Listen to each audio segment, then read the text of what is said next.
Shalom sahabat community yang saya kasih dalam Tuhan Yesus Kristus.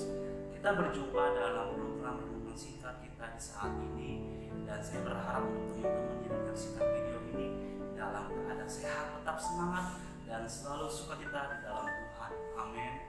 Perkenalkan, nama saya Gamaliel Tosoid, dan izinkan saya untuk membagikan apa yang menjadi pesan Tuhan bagi saudara dan bagi saya.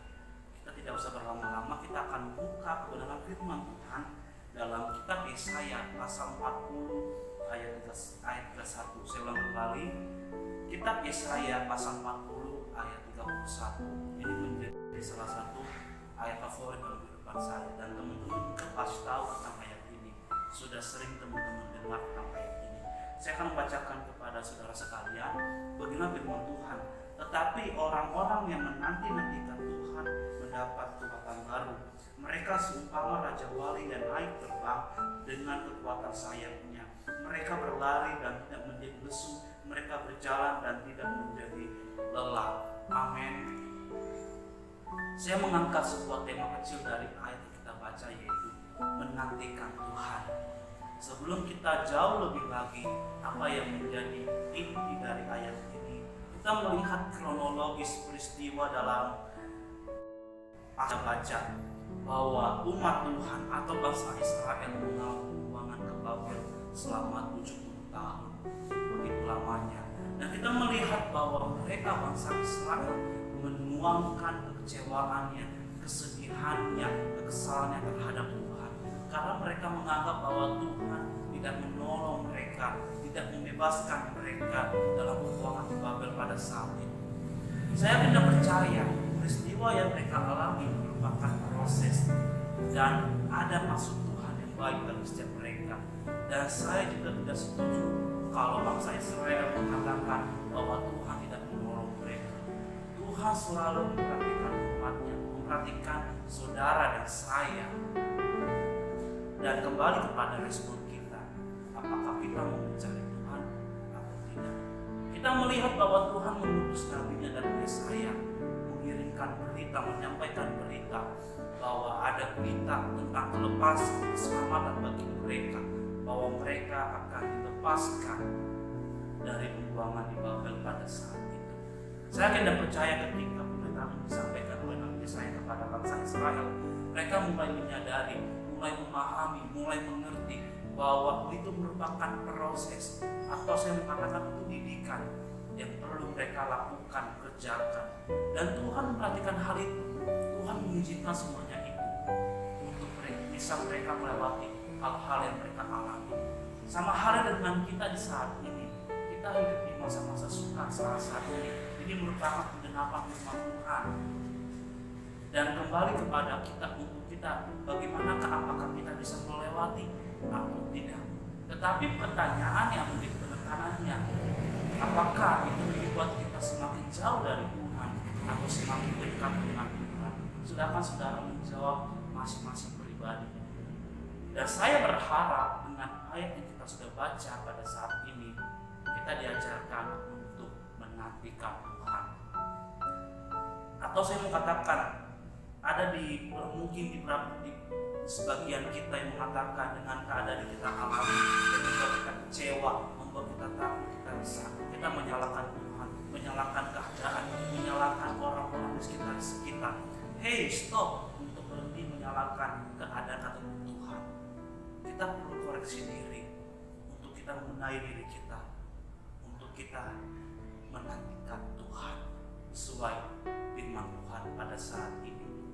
Kata menanti dalam bahasa Ibrani disebut dengan kava, memiliki keyakinan yang pasti, yang teguh, berharap kepada Tuhan.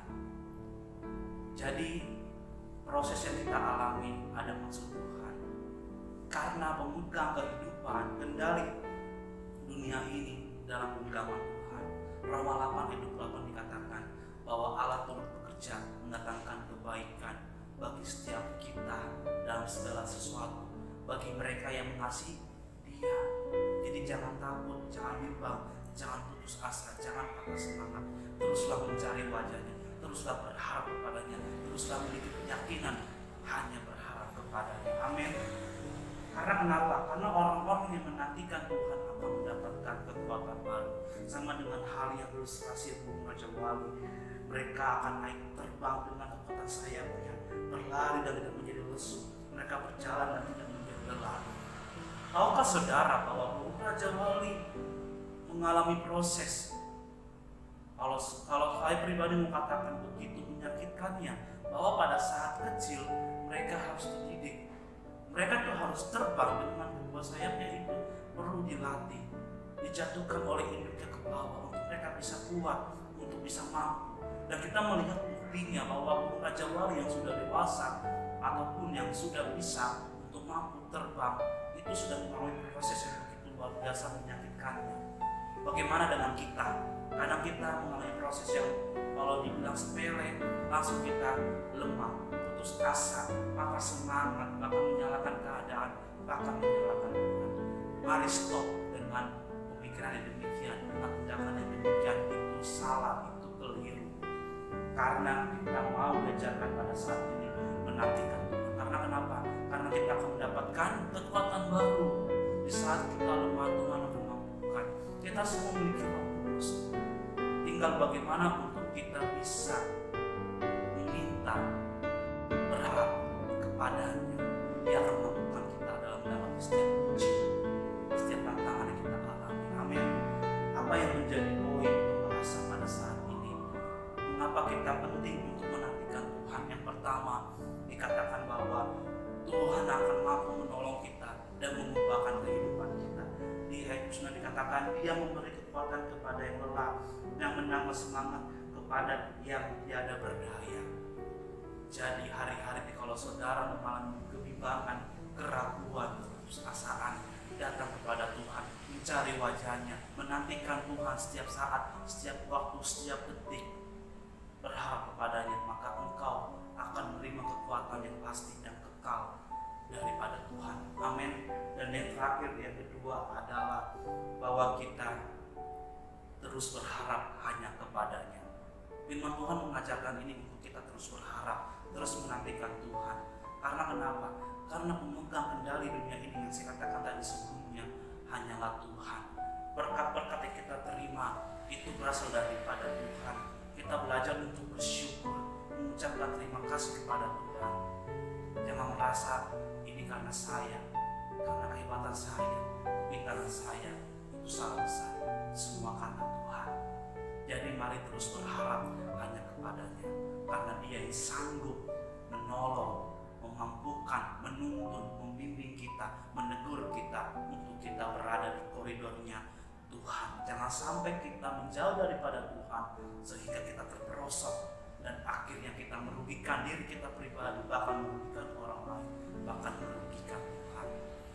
Saya mau mengajak kepada kita semua saudara yang menyaksikan video ini, bahkan juga saya, untuk kita sama-sama di masa-masa situasi yang sulit ini, situasi yang sukar ini, untuk kita menantikan Tuhan. Kalau jam doamu mulai kendor hari-hari ini, mari bangkitkan kembali.